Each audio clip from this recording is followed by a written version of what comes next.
안녕하세요. 늦은 야근을 마치고 돌아와 시원한 맥주 한 잔에 피로를 풀다가 문득 옛날 생각이 떠올라 사연을 보냅니다. 때는 아픈 어머니를 혼자 두고 타 지역 공장에서 일하던 어려운 시절이었습니다. 어머니께서는 열심히 저를 키우셨고 성인이 된 저는 자식 된 도리를 하기 위해 열심히 일했습니다. 하지만 직장 생활이 행복하지는 않았어요. 다른 직원들은 하나같이 무뚝뚝하고 남일에 관심이 없는 성격들이라 친해지기가 어려웠고, 그나마 하나 있는 같은 라인 선배는 저를 아주 미워하는 나쁜 사람이었기 때문입니다. 유치하고 세상 모든 것에 불만투성이었던 그 선배는 제게도 불만이 많은 사람이었습니다. 너무너무 회사를 그만두고 싶었죠. 그런데 거기에 엎친 데 덮친 격으로 어머니의 건강이 좋지 못하다는 소식을 전해 들었을 때는 모든 걸 다 내던지고 어머니가 계시는 고향으로 뛰어 내려가고 싶을 지경이었습니다. 저희 어머니께서는 그때 유방암과 싸우고 계셨습니다. 하나뿐인 아들이 걱정에 잠 못 들고 뜬 눈으로 밤을 지새우기라도 할까봐 저한테는 차마 솔직하게 말씀하시지 못하고 혼자서 꽁꽁 숨겨오신 겁니다. 그래서 저는 어머니의 병을 뒤늦게야 알게 된 어리석고 한심한 불효자가 되어버리고 말았습니다. 치료만 받으면 금방 나을 줄 알았어. 근데 좀처럼 나아지질 않아. 수술을 해야 한다고. 수술 받으면 그때 너한테 말하려고 했어. 저한테 사실을 실토하시고 난 뒤 어머니께서 처음으로 하셨던 말씀입니다. 아들이 알게 되면 힘들어 할까봐 솔직하게 털어놓지도 못하고 아들에게 의지하지도 못하셨던 그런 어머니의 마음을 알기 때문에 저는 더 아무렇지 않은 척 일을 다녔습니다. 물론 일을 빠지면 돈을 벌지 못하니 병원비를 댈 수가 없어서 억지로 공장에 나가야 했던 것이었지만 말이에요. 몸은 공장에 있었지만 마음은 어머니 곁에 있었습니다. 아무리 편찮으셔도 곁을 지키느라 병원비가 모자라면 곁에 있어드리는 것만 못하다고 생각했었어요. 슬프지만 제가 해드릴 수 있는 것들 중 가장 올바른 행동은 어머니의 곁에 있어드리는 것보다 일을 해서 돈을 버는 것이라고 생각했었습니다. 그러면 직접 얼굴을 보고 이야기하기가 어려우니 하루에도 12번 용건 없는 전화를 걸어 어머니와 통화하는 것으로 혼자 괜찮다고 합리화를 했었습니다. 유독 힘든 것은 밥을 먹을 때였습니다. 이런 일이 있기 전에도 밥을 먹으면 늘 어머니 생각이 났었는데 어머니께서 편찮으시다는 걸 알게 된 후로는 밥 시간이 괴롭게 느껴지더라고요. 점심시간이 되면 밥을 먹어도 밥이 입으로 들어가는지 코로 들어가는지 분간이 되지 않을 정도로 힘들었습니다.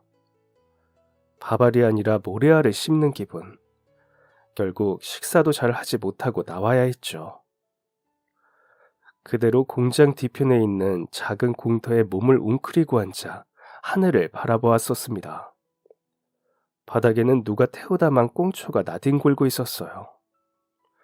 왜 사람들이 조금이라도 쉬는 시간이 생기면 저것을 물고 한숨을 쉬며 하늘을 바라보는 건지 약간은 이해가 갈 것도 같더군요. 어머니의 얼굴이 구름 위로 둥둥 떠다니는 것 같은 기분에 결국 고개를 푹 숙였습니다. 어머니께서는 암세포와 싸워가며 혼자 외로운 식사를 그것마저 잘 챙겨 드시지도 못하고 계시는데 저만 혼자 배불러 보겠다고 식판에 밥을 받고 자리에 앉았던 조금 전의 상황이 떠올라 눈물이 났어요. 그러고 있는데 웅크린 채 옆으로 인기척이 들려왔습니다. 푹 숙인 얼굴이 이미 눈물 콧물 범벅이 되어 있을 것을 생각하니 고개를 들 수가 없었죠. 그래도 그 상황이 딱히 걱정이 되지는 않았습니다. 보통 이런 황금 같은 시간에는 사람들이 제게 말을 잘 걸지 않거든요. 각자 고민거리, 생각 많은 얼굴을 하고 하늘을 바라보며 흰 연기를 내뿜기 바쁘니 말입니다. 그래서 제 옆으로 다가온 그 인기척의 주인공 역시 그런 사람들 중 하나일 것이라 생각했어요. 그러니 당연히 웅크린 저를 보고도 모른 척 하겠지 하고 생각했습니다. 그런데 그런 저의 예상과는 달리 제 옆으로 누군가 철푸덕 소리를 내며 티나게 주저앉는 것이 느껴졌어요. 아, 젠장 큰일 났네. 지금 이 상태로는 고개를 들 수가 없는데 어떻게 해야 할지 몰라 정말 난감하지 않을 수가 없었습니다. 점심시간에 혼자 뒤뜰에서 울고 있는 머저리 같은 모습을 꼼짝없이 누군가에게 들켜버릴 위기였죠. 어떻게 숨겨야 하나 머리를 굴리느라 일부러 더 느긋한 척 눈두덩을 소매에 비비며 자연스레 고개를 들었습니다. 상상으로는 그렇게 하면 얼굴에 묻은 눈물이 제법 자취를 감출 것이라 여겼었어요. 그런데 웬걸, 소매에 묻은 눈물 콧물이 꼭 엿가락 늘어나듯 쭉 길게 늘어나 버린 것이었습니다. 그랬더니 제 옆에 앉은 그 누군가가 저의 그 소매를 탁 하고 손으로 잡아채며 정체를 드러냈습니다. 어이 지훈이, 너 지금 왜 우는데? 그 사람의 목소리를 듣고 정체를 파악한 저는 두 눈을 꼭 감을 수밖에 없었습니다. 제게 우는 연유를 캐묻는 그 사람의 정체는 바로 공장장님이었기 때문이에요. 다른 직원이 아니라서 차라리 다행이라는 생각이 들었다가, 아니, 차라리 반대로 별 왕래가 없는 다른 직원인 것이 더 나을지도 모르겠다는 생각이 들었습니다. 다른 사람도 아니고 공장장님이 물으니 꼭 사실대로 털어놔야만 할 것 같았기 때문이었어요. 대충 둘러대기가 양심에 찔린다고 해야 할까요? 하지만 굳게 닫힌 저의 입술은 쉽게 열리지 못했습니다. 뭐가 자랑이라고 남 앞에서 그런 이야기를 하겠어요.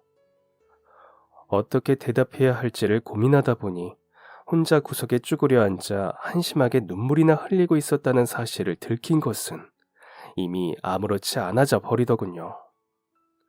그래서 이왕 들켜버린 것 어쩔 수 없다는 식으로 고개를 돌려 마주보고 앉았습니다. 얼굴에 남아있던 나머지 눈물 흔적들도 소매 끝으로 마저 닦아내면서 말이에요. 그런 제 얼굴을 정면으로 마주친 공장장님이 흠칫 놀라며 두 눈을 동그랗게 떴습니다. 안경 렌즈 너머로 동그래진 눈망울 속에 제 모습이 비추어져 보이는 것만 같은 착각이 들었어요. 이내 걱정이 가득한 얼굴이 되어버린 공장장님. 제가 섣불리 대답을 하지 못하고 앉아있으니 다시 한번 비슷한 질문이 돌아왔습니다. 지훈이 너 무슨 일 있는 게냐? 어쩌다가 여기서 무슨 일이 있기에 응? 말해봐. 미간에 주름이 잡힐 정도로 인상을 찌푸린 채로 말투는 어찌나 다정하시던지 하마터면 저도 모르게 그 품에 안기어 엉엉 소리내어 울어버릴 뻔했지 뭔가요. 하지만 다행히도 저는 그런 돌발 행동을 하지는 않았답니다. 할 수 있는 한 가장 덤덤하고 침착한 목소리로 저보다 더 저를 걱정하는 듯한 얼굴의 공장장님에게 저의 이야기를 짧게나마 털어놓았습니다. 생애 처음으로 누군가에게 제 이야기를 털어놓는 순간이었어요. 친구와의 술자리에서조차 저 때문에 분위기가 무거워지는 것이 싫어 한 번도 털어놓아 본 적이 없는 이야기였습니다. 늦둥이였던 제가 태어나자마자 돌아가신 아버지 이야기부터 그 후 쭉 혼자서 저를 키우시며 고생하셨던 어머니 이야기, 그리고 그런 어머니 걱정에 공부보다 돈벌이를 택할 수밖에 없었던 저의 사정들, 그리고 그 핑계로 지금은 아픈 어머니를 두고 떨어져 지내고 있다는 이야기까지 몽땅 털어놓았어요. 공장장님은 그런 저의 이야기를 끝까지 조용히 침묵하며 들어주셨습니다. 아마 그게 사람들이 말하는 경청이라는 것 같았어요. 딱히 무슨 말씀을 하시거나 반응을 하지 않으셨지만 가만히 들어주고 계시는 것뿐인데도 저는 엄청난 위로를 받았던 것 같습니다. 게다가 제 이야기를 다 들으시고 난 후에도 공장장님은 별다른 말씀을 하지 않으셨어요. 그럴 때일수록 밥은 더 잘 챙겨 먹어야지. 아무리 그래도 한국 사람은 밥심인데, 밥심. 너는 그런 말도 못 들어봤어? 한국 사람은 밥심이다. 그 말은 어머니께서 늘 제게 하시던 말씀이었습니다. 생각해보면 어머니께서만 그런 말씀을 하셨던 건 아니에요. 학교 선생님들도 종종 그런 말씀들을 하셨었고, 그런데 왜 또 그 순간에 그 말을 듣는데 어머니 생각이 났던 건지.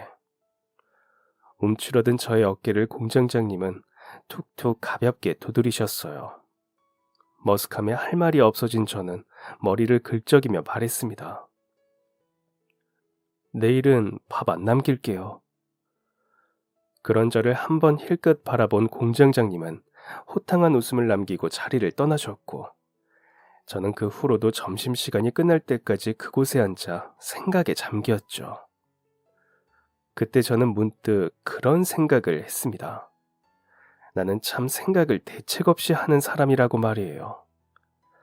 아무리 생각을 하고 또 해보아도 제 마음에 드는 대책이 나오지 않아서 들었던 생각이었습니다.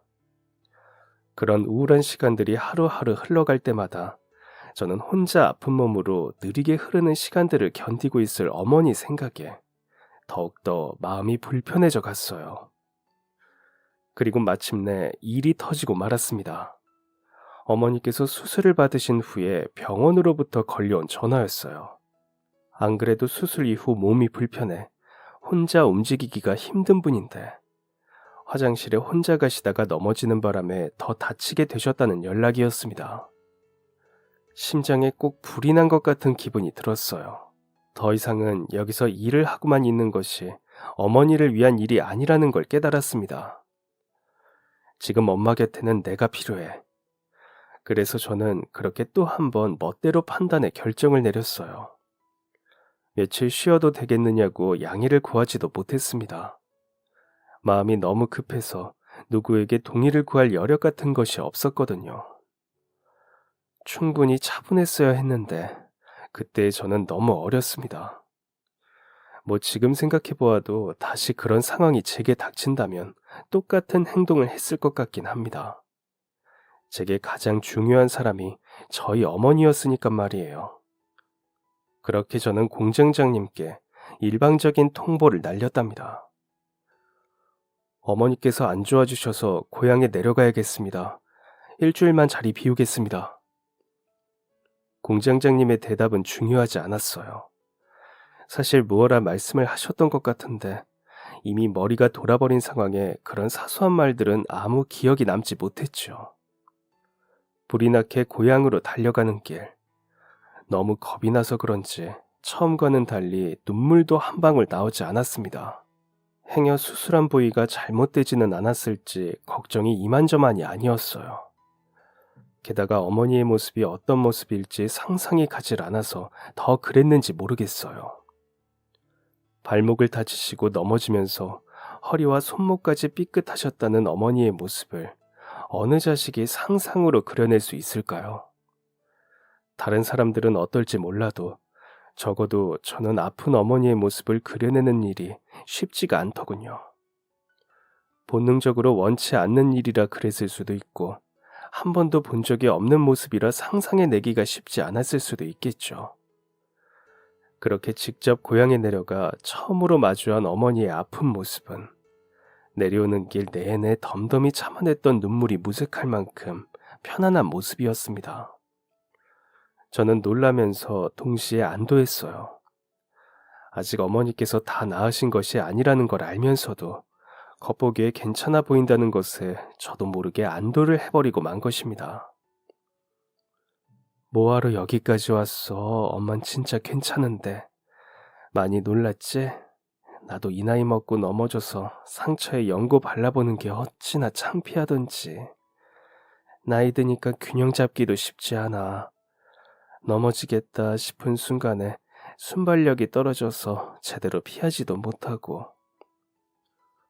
어머니께서는 걱정하는 저를 안심시키려는 듯 일부러 더 그런 말씀들을 늘어놓으셨습니다.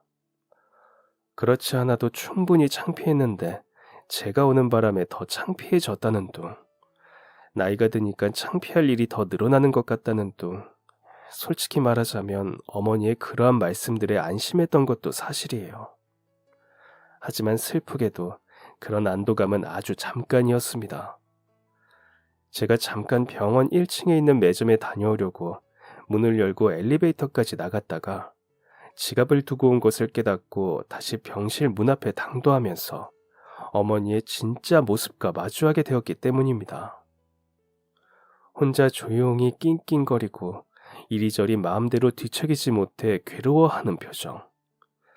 그리고 그 모든 행동을 하고 난 후에 자신을 탓하는 듯한 표정과 함께 조용히 내쉬어지던 그 한숨. 그제야 어머니의 달콤한 눈속임 뒤에 숨겨져 있던 것들이 보이기 시작했어요.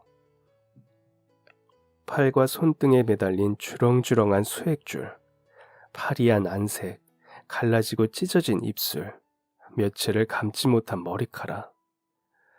그렇게 저는 한참이나 병실 안으로 들어가지 못하고 문 앞에 서 있어야 했어요. 어머니의 표정이 다시 저를 마주할 준비가 되실 때까지 말입니다. 그 후 일주일간 저는 어머니의 곁에서 손발이 되어드렸어요. 자꾸만 혼자서 다 하실 수 있다고 말씀하시는 어머니께 저는 단호히 말씀드렸죠. 엄마, 그냥 아들 있을 때만이라도 누리셔. 내 앞에서 아픈 척 좀 해. 본심이 들어간 말이었지만 어머니께서는 그 말을 듣고도 그저 웃기만 하셨습니다. 일주일이라는 시간은 무척이나 짧았더군요. 불편하고 난감했지만 우여곡절 끝에 어머니의 머리를 감겨드리고 일주일 내내 어머니의 말동무가 되어드렸습니다. 평소에는 입에도 대지 않던 과자들을 잔뜩 사와 어머니 침대 옆에 쌓아두고 하루 종일 제잘거리며 시간을 보냈어요. 그리고는 잊지 않고 자리를 비워드렸습니다.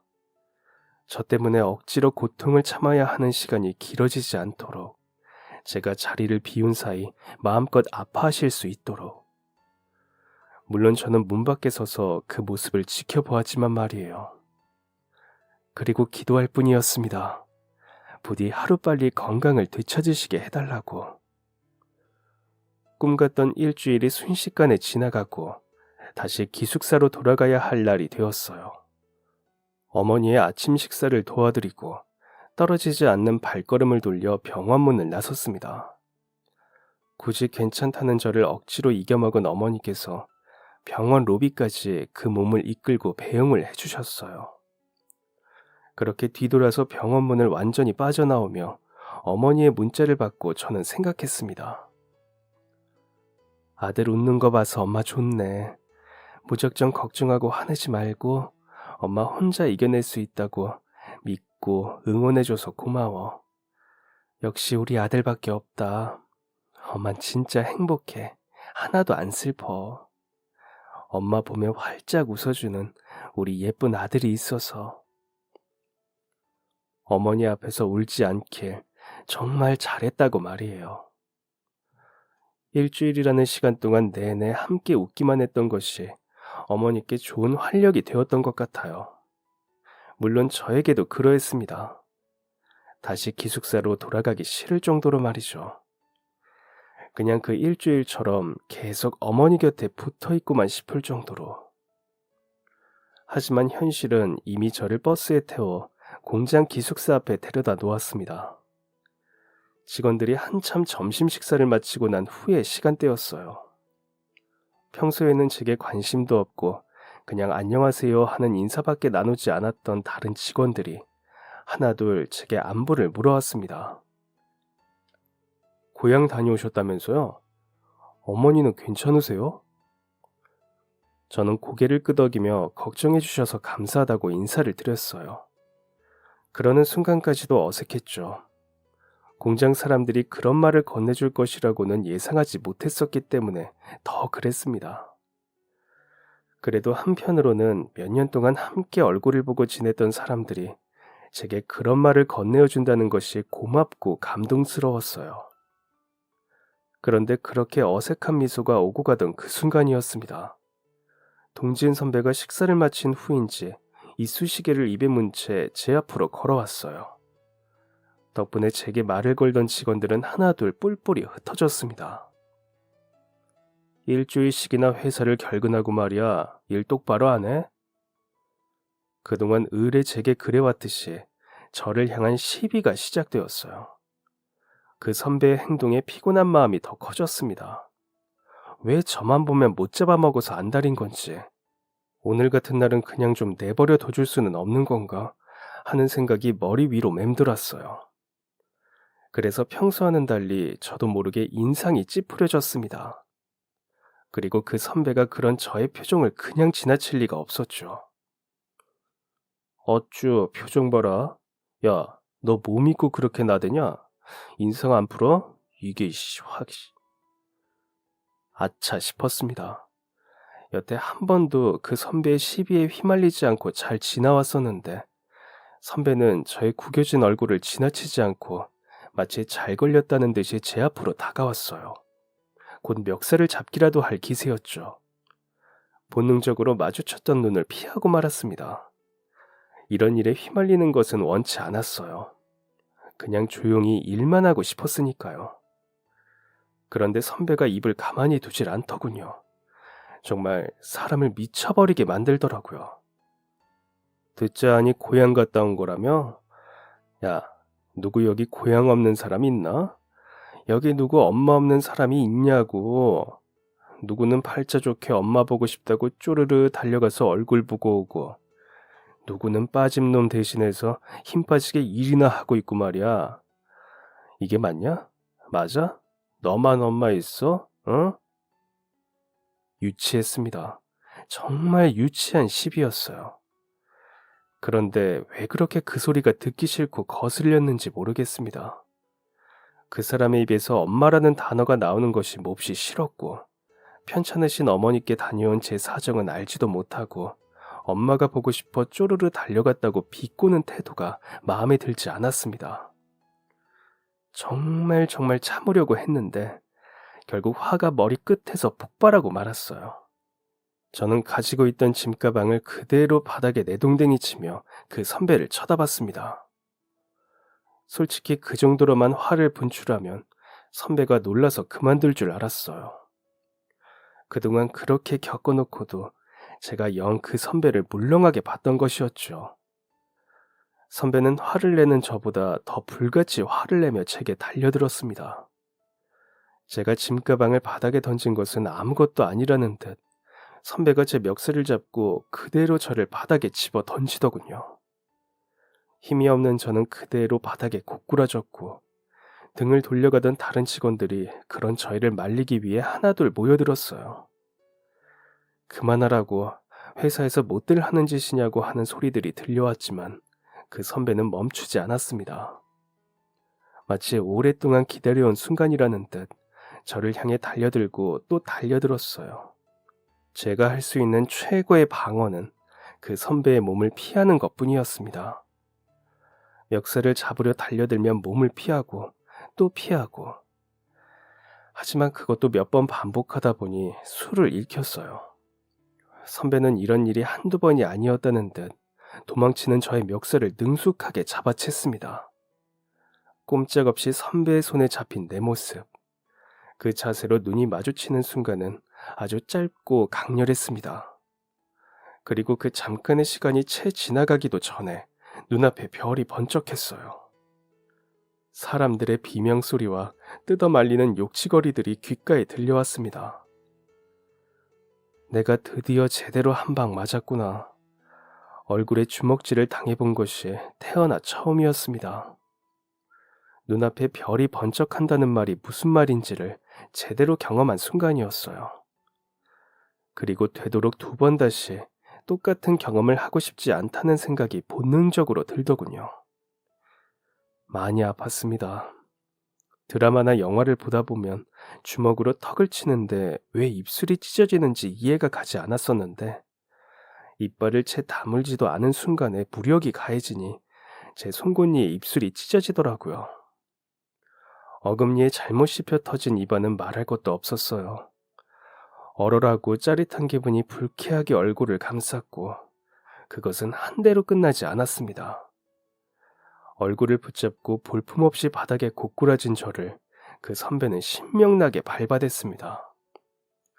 결국 저희를 말리던 직원들 중 한 명이 그 선배의 머리채를 잡아당기면서 싸움은 종료가 되었습니다. 사실 싸움이라고 하기에도 웃긴 상황이었어요. 제가 그 선배에게 일방적으로 분풀이 상대가 되어드린 셈이었거든요. 저를 한 대 치고 그 선배는 속이 후련했을까요? 저는 오히려 한 대 맞고 나니 속이 후련해졌습니다. 그래도 이렇게까지 했으면 더는 나한테 시비 걸지 않겠지. 다시 업무 시간이 시작되고 일을 하는데도 선배는 종종 제 앞에 나타나 시비를 걸어댔습니다.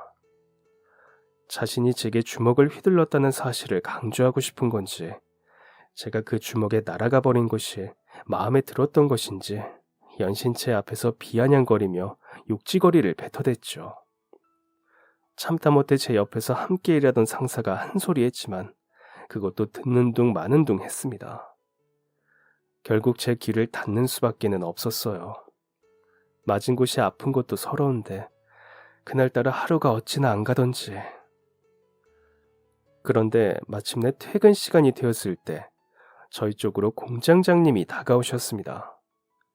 그리고는 표정 없는 얼굴로 저와 그 선배를 불러내셨어요. 제가 잘못한 것이 없다고 생각했음에도 잔뜩 긴장이 되더라고요. 제가 대꾸해버린 것이 오히려 제게 해가 될까 두려웠습니다. 공장에서 쫓겨나기라도 할까 심장이 두근거렸습니다. 쫓겨나면 당장 일할 곳이 없으니까요.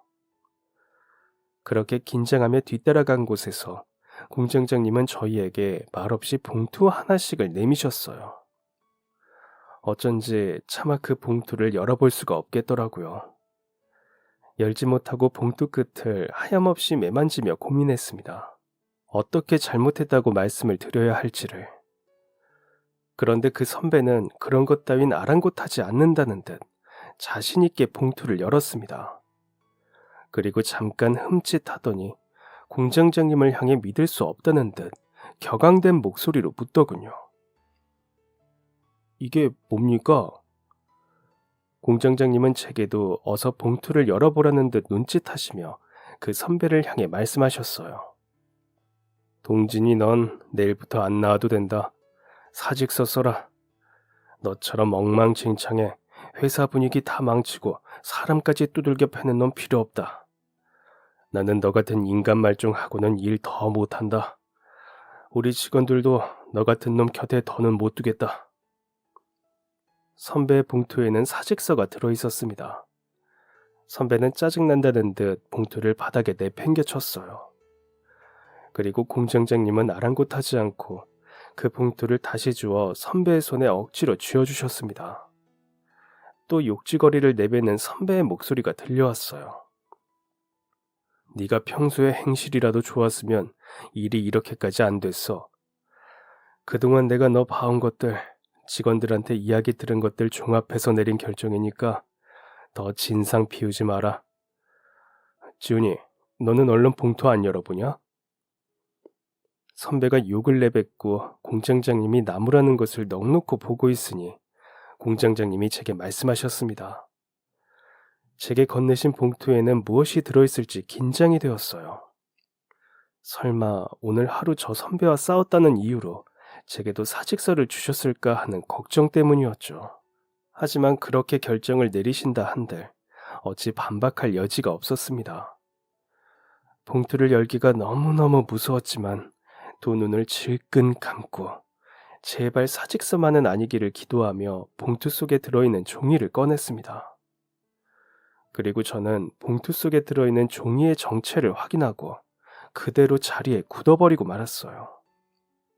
공장장님께서 제게 건네신 봉투 안에 들어있던 것은 사직서가 아니었기 때문입니다. 돈이었어요. 그것도 50만 원. 그 당시에는 엄청 큰 돈이었거든요. 저는 얼떨떨한 표정으로 공장장님을 바라보았습니다. 그런 저를 보며 말없이 윙크를 날려주시는 공장장님의 얼굴에 정신이 번쩍 들었어요. 이걸 왜 저한테 주세요? 그랬더니 공장장님의 표정이 싹 변하며 전에 그러셨던 것처럼 제 이마에 아프지 않은 꿀밤을 놓으며 말씀하시는 것입니다. 뭐긴 뭐야 이거사. 보면 모르겠느냐? 눈 크게 뜨고 잘 봐. 돈이잖아. 그 실없는 농담에도 웃음이 나지를 않았어요. 받을 수가 없었습니다.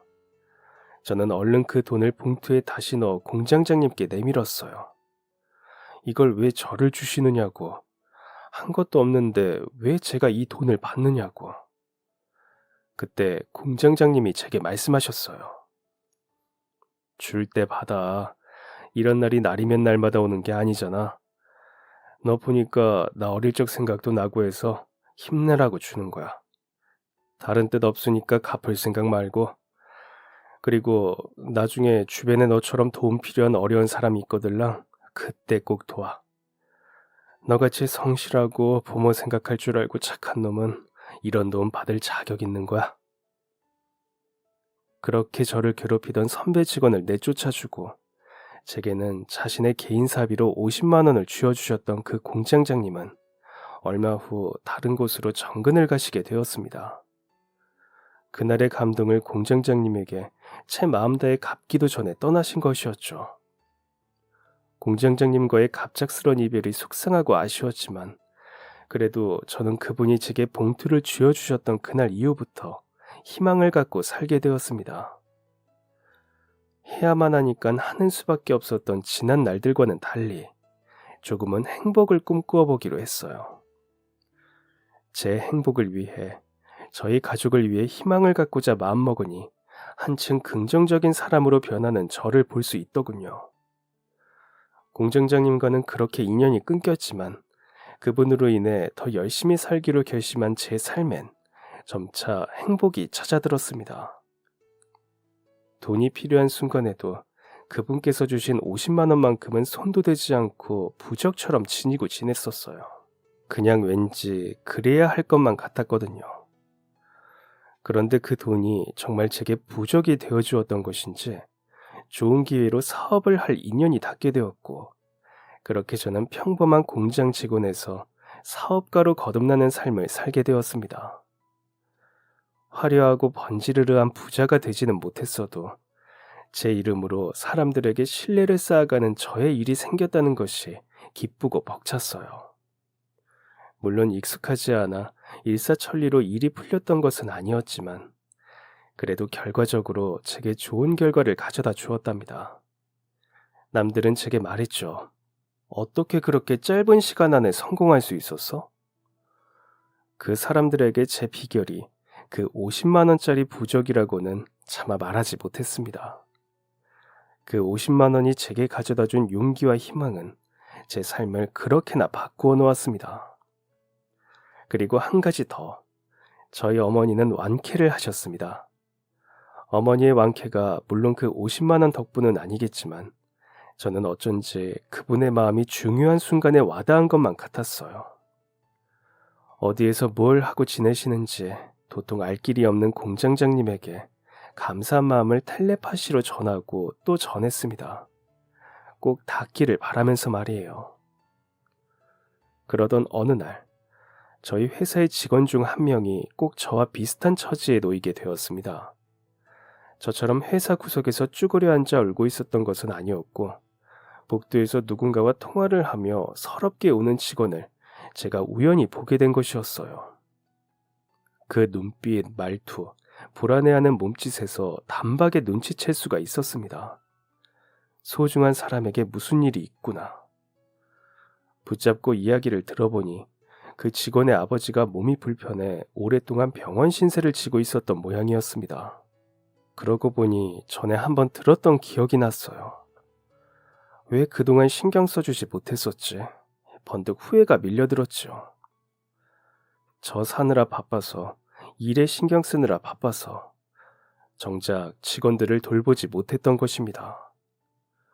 가족이 아프다는 것이 참 마음이 아프면서도 제 몸이 힘든 건 어쩔 수가 없다는 것 같다며 씁쓸하게 웃어 보이는 직원의 눈가에 맺힌 눈물이 지난날의 저를 떠올리게 했어요.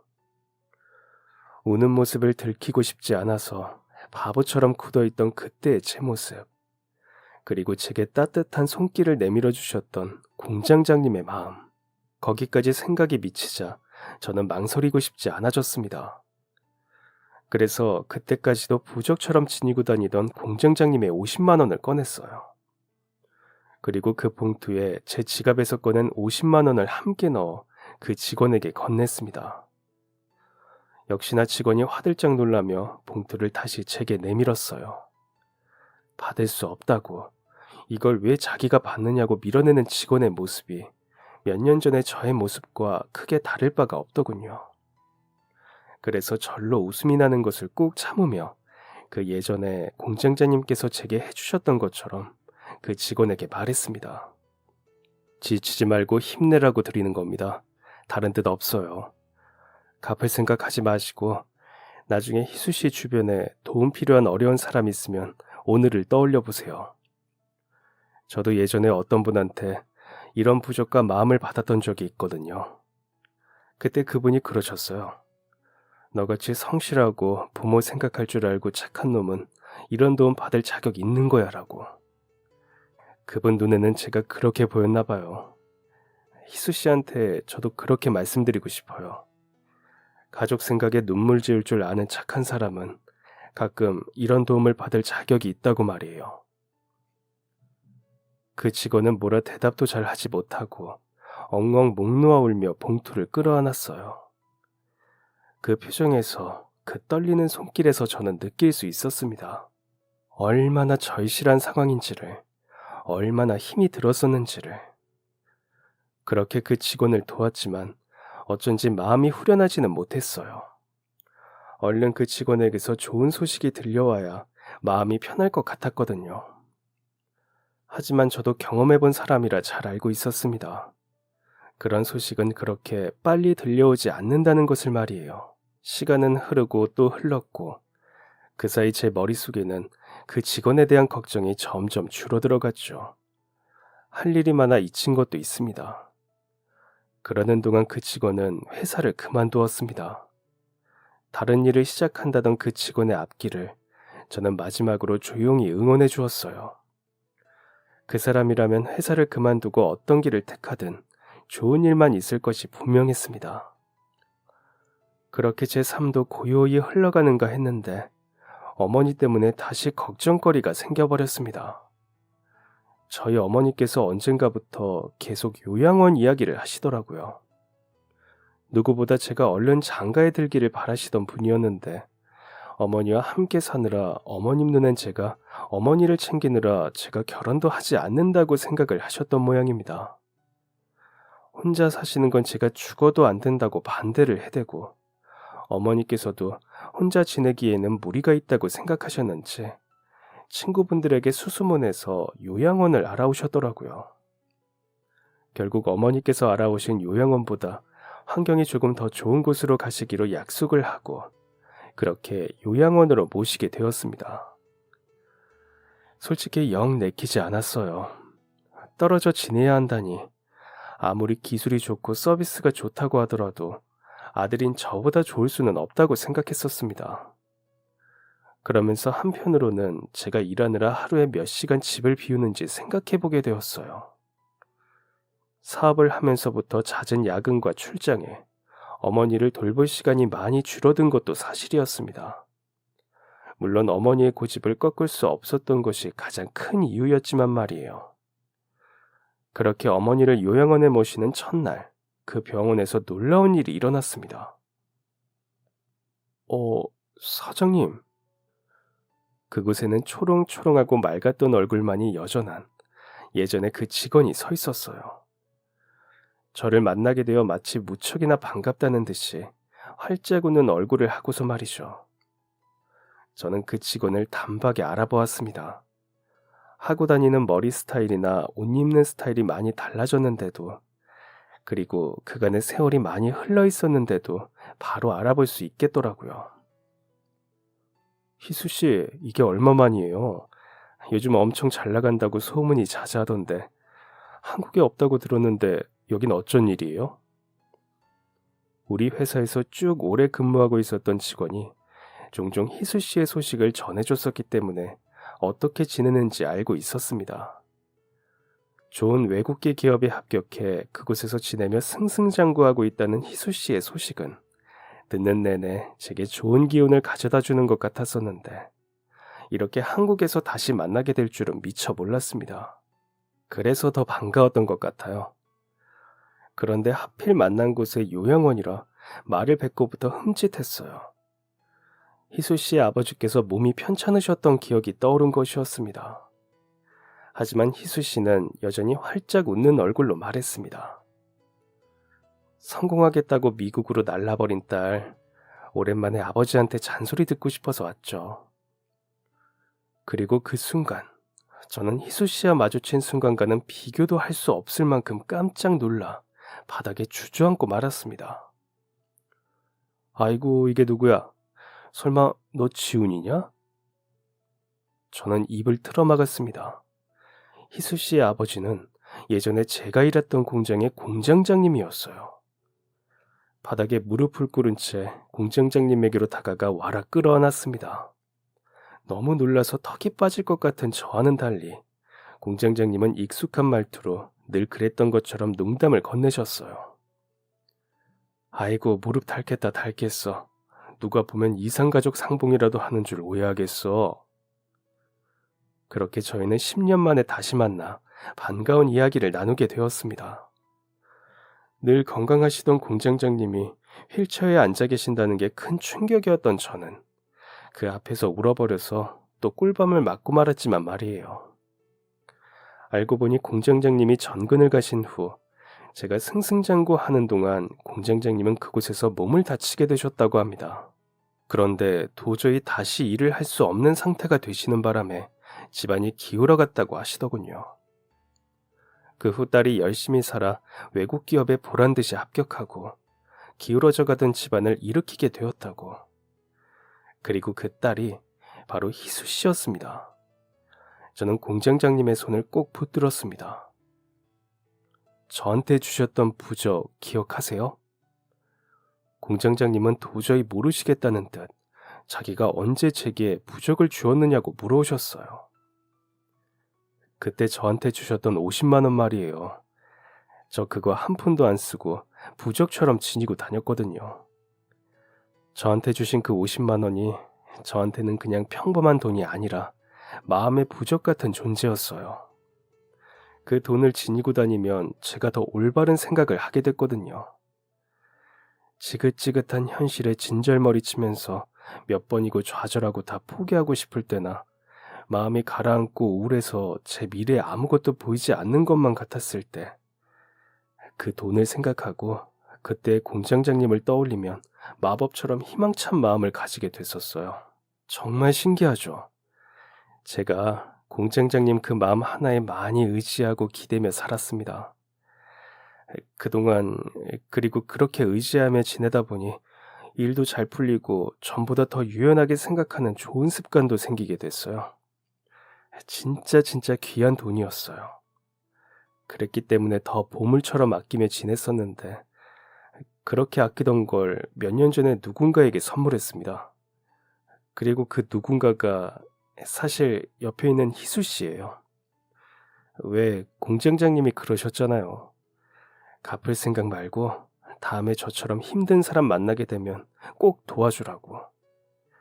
저는 약속을 지키고 싶어 희수 씨를 도왔던 것뿐인데 이게 이렇게 인연이 됐네요. 내게 커다란 부적이었던 공장장님의 50만 원. 돈보다 제게 더 위로와 힘이 되었던 것은 공장장님의 그 따뜻한 마음이었습니다. 저는 그 따뜻한 마음 덕분에 희수 씨와 제가 줄줄이 성공을 할 수 있었다고 생각했거든요. 제가 그분께 받았던 따뜻한 마음을 다른 사람에게 베푸는 것으로 갚았던 것이 결국은 그분에게 다시 돌아가게 되었으니까 말입니다. 그날 이후로도 저희는 종종 연락을 하며 지내고 있습니다. 희수 씨가 외국에 나가 있는 동안 저는 어머니를 찾아뵐 때마다 공장장님을 함께 챙겨 보살피고 있습니다. 몸이 불편하신 것 빼고는 다른 불편한 곳이 없으신 분들이라 제가 딱히 보살필 것이라고는 없지만 말이에요. 그냥 그렇게 얼굴을 보며 웃을 수 있다는 것이 제게는 소소한 기쁨이랍니다. 그래서 올해는 꼭 결혼을 하는 것으로 못다 했던 효도를 해보려 합니다. 저 꼭 결혼할 수 있게 응원해주세요. 그럼 지금까지 사연 들어주셔서 감사합니다. 사연이 재밌으셨다면 구독과 좋아요 부탁드려요. 감사합니다. 안녕히 계세요.